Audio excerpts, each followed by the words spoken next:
Good morning, सुप्रभात, किम छो, सलाम। उम्मीद है आप सब बेहतर होंगे, अपना ध्यान रख रहे होंगे।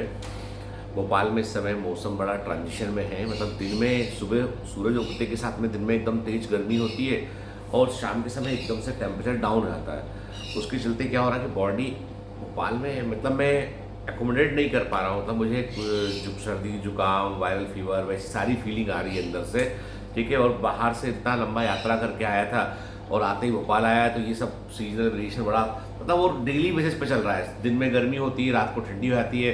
तो मतलब समहाउ मुझे लगता है कि मेरी उतनी कैपेसिटी अब बॉम्बे में रह के, बॉम्बे बहुत साल रहा हूँ मैं, तो बॉम्बे में क्या होता है साल भर तापमान एक समान रहता है। तो बॉम्बे के अंदर जो है वो एडजस्टमेंट करने की आपकी बॉडी को इतनी आवश्यकता नहीं होती। यहाँ पे बहुत करना होता है। तो मतलब मैं जब से भोपाल आया हूँ 2 दिन से, मतलब मेरे को फीवरिश और जुकाम के समहाउ टेबलेट खा के जो है दवा लेकर मैं बच्चों को पढ़ा रहा हूँ, क्योंकि उनका कोर्स भी बहुत इंपॉर्टेंट, दिवाली के पहले मैक्सिमम कोर्स पूरा करना है बच्चों का। और फिर ऑनलाइन की क्लासेस होती हैं, फिर लाइव सेशंस होते हैं, तो मतलब मैनेज कर रहा हूँ मैं, ठीक है।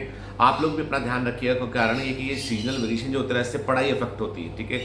मतलब सर्दी जुकाम हो गया, तबीयत खराब हो गई, दो दिन 3 दिन खत्म होते हैं, उससे फिर क्या होता है बैकलॉग लग जाता है और वो बैकलॉग आगे जाके दिक्कत करता है, ठीक है। एक बात बताऊँ, आज की मैं आपको एक सच्ची कहानी बताता हूँ आपको मैं, कि आप सबने जोमेटो का नाम तो सुना होगा आपने। जोमेटो एक बहुत बड़ी फूड डिलीवरी कंपनी है, स्विगी के बराबर, मतलब स्विगी से ऊपर ही मानूंगा पहले से है। तो बहुत ही पॉपुलर कंपनी जोमेटो, और 2.25 लाख करोड़ का उनका मार्केट कैप है उन लोग उस कंपनी का। तो उसके जो फाउंडर हैं वो दीपिंदर गोयल, उनके बारे में मैं कहीं पढ़ रहा था।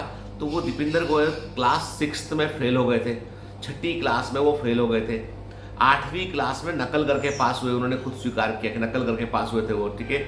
और पढ़ने में उनका कोई बहुत ज़्यादा इंटरेस्ट था नहीं उनका। लेकिन यदि उस 6th क्लास के बच्चे को 7th और 8th क्लास के बच्चे को कोई भी टीचर देखता बोलता, कोई रिश्तेदार देखता बोलता, तो क्या बोलता? अरे ये पढ़ेगा नहीं, निकम्मा है, कुछ नहीं कर सकता जीवन में, कुछ नहीं कर पाएगा। पर पता है आपको, जैसे वो 11वीं 12वीं में पहुंचे, उनको ऐसा लगा कि नहीं यार कुछ तो करना पड़ेगा, जागृत हो गए अंदर से वो, और उन्होंने पहली बार में आईआईटी निकाल ली और आईआईटी दिल्ली पहुंच गए वो। वहाँ से उन्होंने अपना बीटेक किया, उसके बाद उन्होंने अपना जोमेटो को शुरू किया उन्होंने। तो पॉइंट ये है कि हम लोग है ना, हम सब में भगवान ने भर भर के दिमाग दिया है, हम सब बुद्धिमान हैं। पर प्रॉब्लम क्या है कि हम जागृत हैं या नहीं है, ये इंपॉर्टेंट चीज़ है। भाई तुम जागृत नहीं होगे तो कुछ कर नहीं पाओगे, जागृत होना बहुत जरूरी है, ठीक है। तो जागृत होने के लिए सबसे इम्पॉर्टेंट बात यह है कि आपको जो है वो अपने अंदर रियलाइज करना पड़ेगा, नहीं कि मैं कर सकता हूँ। दीपिंदर गोयल जब क्लास 6 में फेल हुए होंगे, लोगों ने क्या क्या नहीं बोला होगा। भाई कक्षा 6ठी में कोई फेल होता है क्या?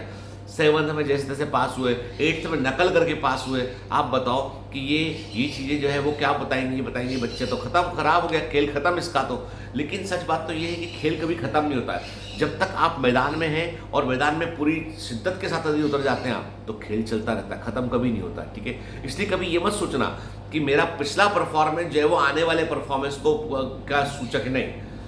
पहले जो कुछ घटा है घट गया, मतलब अब हमको उसको ऊपर कैसे करना है वो हमें सोचना है, ठीक है। तो दीपिंदर गोयल की छोटी सी स्टोरी है, लेकिन ये सच्ची बात है कि फिर एक बार बड़ी इंटरेस्टिंग बात है कि उनसे पूछा गया कि भाई आप इतना अभी भी आप डिलीवरी बॉय बनकर चले जाते हैं कहीं पर भी चीज़ों को देखने के लिए। उन्होंने कहा नहीं, क्योंकि जब तक मैं ग्राउंड के लेवल से नहीं जुड़ा रहूँगा तब तक मैं समझ नहीं पाऊंगा ऊपर कैसे काम चल रहा है। तो वो डिलीवरी भी करने चले जाते हैं, कई बार वो उठ के, कई बार उनको वेट भी करना पड़ता है, बहुत कुछ करना है, क्योंकि बहुत बड़ा आदमी है वो, बहुत बड़ा आदमी है उठ के।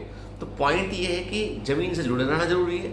अपनी क्षमताओं को कभी कम करके मत आकिए, क्योंकि आपके अंदर वो है जो किसी और के पास नहीं है। लेकिन उस वो को पहचान तो लो कि वो है क्या, ठीक है, वो चीज़ क्या है, उसको पहचानना भी तो बहुत जरूरी है, ठीक है ना। तो आज मैं छोटा ही रखूंगा, तो मेरा गला थोड़ा गड़बड़ है और मैं गले को बचा के रख रहा हूँ क्लास के लिए, ठीक है।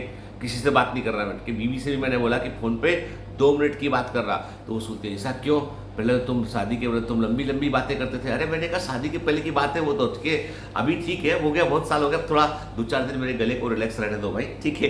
तो जो वॉट एवर द रीज़न, तो आज छोटा ही रखेंगे इसको।